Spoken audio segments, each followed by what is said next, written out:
You don't feel poor because of your bank account. You feel poor because of your habits. Let's be honest. There are people with very little money who still carry themselves with confidence, and there are people making good money who still feel behind, stressed, and small. So what's the difference? It's not the number in the account. It's the standard in their behavior. Most people are stuck in this loop. I'll start taking myself seriously when I earn more. But the truth is, you'll start earning more when you start taking yourself seriously. Acting broke isn't about money, it's about neglect. It shows up in the small things you keep ignoring. Living in a messy space you got used to. Wearing clothes that don't make you feel put together. Speaking about your life like it's permanently stuck. These things seem small, but they stack up. Every single one sends a message to your brain. This is acceptable. And once something becomes acceptable, it becomes your identity. Now flip that. What if you decided, starting today, that even if your bank account is low, your standards are not? You don't need money to clean your space, show up on time, speak with intention, take care of how you present yourself. That's not wealth. That's self-respect. And self-respect is the foundation of feeling rich. Here's the shift. Stop waiting for external upgrades and start creating internal ones. Tiny habit number 1, reset your space every night. 5 minutes, no excuses. You don't need a perfect apartment. You need a controlled environment. When you wake up to a clean space, your brain registers clarity, not chaos. That changes how you move through your entire day. Tiny habit number 2, upgrade one daily standard. Pick one area of your life that you interact with every single day and elevate it slightly. Maybe it's making your coffee properly instead of rushing it. Maybe it's wearing clothes that actually fit well. Maybe it's improving your hygiene routine. This isn't about impressing anyone. It's about showing yourself, I'm worth the effort. Tiny habit number 3, speak about your life like it's going somewhere. Pay attention to how you talk. If you constantly say things like, my life is a mess, I'm broke, nothing works out for me, you're reinforcing that identity. Instead, shift your language. I'm working on improving things. This is temporary. I'm building something better. That's not delusion, it's direction. Because the way you speak shapes the way you think, and the way you think shapes what you do. At the end of the day, this chapter isn't about pretending to be rich. It's about refusing to live carelessly. You don't need more money to raise your standards. You need more awareness. The fastest way to feel rich isn't to earn more, it's to stop tolerating a version of your life that feels cheap. The fastest way to feel broke has nothing to do with your income. It's waking up every day feeling like you're not in control of your own life. You know the feeling. You wake up, grab your phone, scroll for 30 minutes, rush through your morning, react to messages, delay what actually matters, and suddenly the day is running you. That's not a money problem. That's a control problem. And control? That's what actually feels like wealth.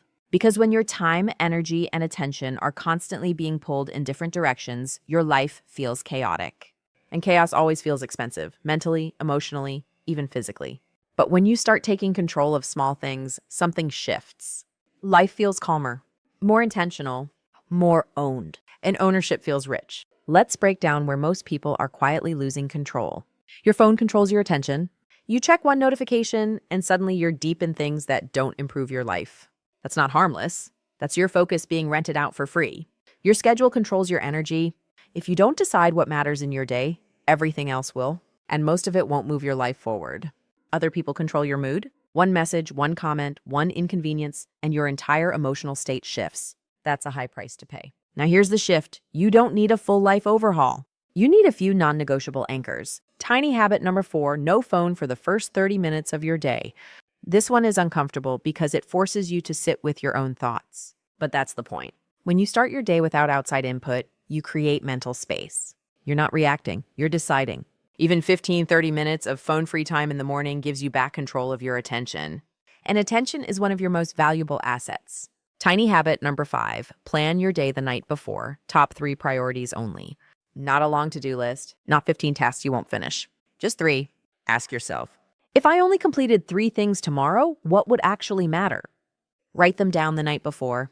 That way you wake up with direction, not confusion. Because confusion leads to procrastination, and procrastination creates that I'm behind in life feeling.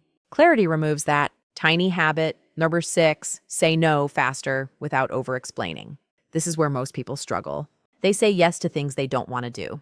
They overcommit, they stretch themselves thin. Then they wonder why they feel drained and out of control. Every unnecessary yes is a silent no to your own priorities. You don't need a long explanation. You don't need to justify your boundaries. A simple, calm, I can't commit to that right now, is enough. The more you protect your time and energy, the more your life starts to feel like it belongs to you. And that feeling, that's powerful. Because at the core of it, feeling rich isn't about having unlimited options. It's about having control over the options you choose. You don't need more hours in a day. You need to stop giving yours away so easily. If you constantly feel the need to prove yourself, you're already operating from a place of lack. Let's be real, broke energy is loud. It needs attention. It needs validation. It needs people to see it. That's why it shows up as oversharing your plans, posting every move for approval, explaining yourself to people who didn't ask. It's not confidence. It's insecurity dressed up as visibility.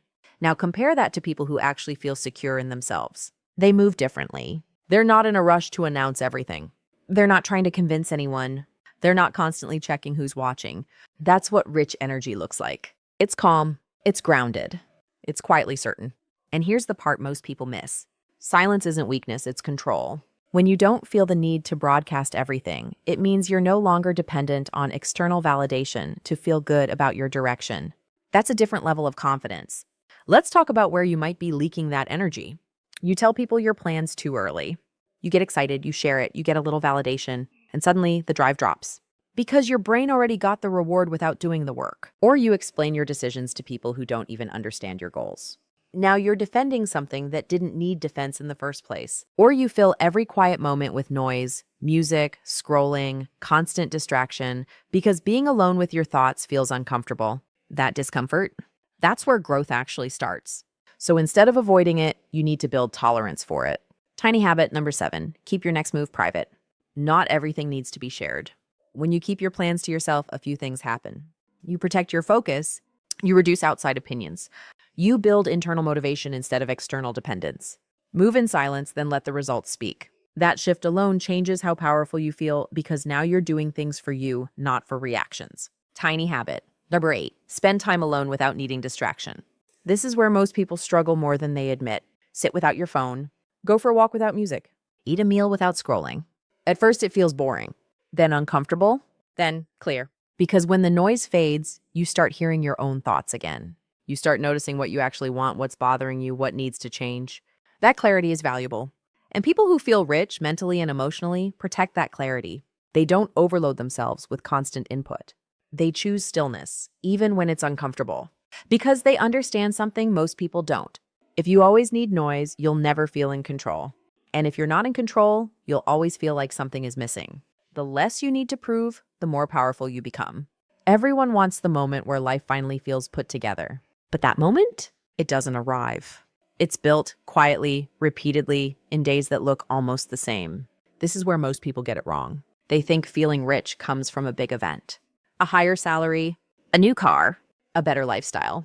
And yes, those things can help, but only temporarily. Because if your daily habits don't support that identity, the feeling disappears just as fast as it came. You don't feel rich because of what you have. You feel rich because of how consistent you are with yourself. That's the real difference. There are people who look successful but feel anxious, scattered, and behind. And there are people still building who feel calm, focused, and in control. The second group has something the first doesn't: self-trust. And self-trust is built in the smallest, most overlooked moments. It's built when you say you'll wake up early, and you do. You plan your day, and you follow through. You set a boundary, and you stick to it. Not perfectly, but consistently. Because every time you follow through on something you told yourself you'd do, you send a message. I can rely on myself. And that changes everything. Without self-trust, nothing feels stable. You second-guess your decisions. You hesitate. You overthink. You start things and don't finish them. That constant inconsistency creates a quiet kind of stress, the kind that makes you feel like you're always behind, no matter what you achieve. But when you build self-trust, even slowly, your baseline changes. You stop negotiating with yourself. You stop needing motivation for everything. You just show up.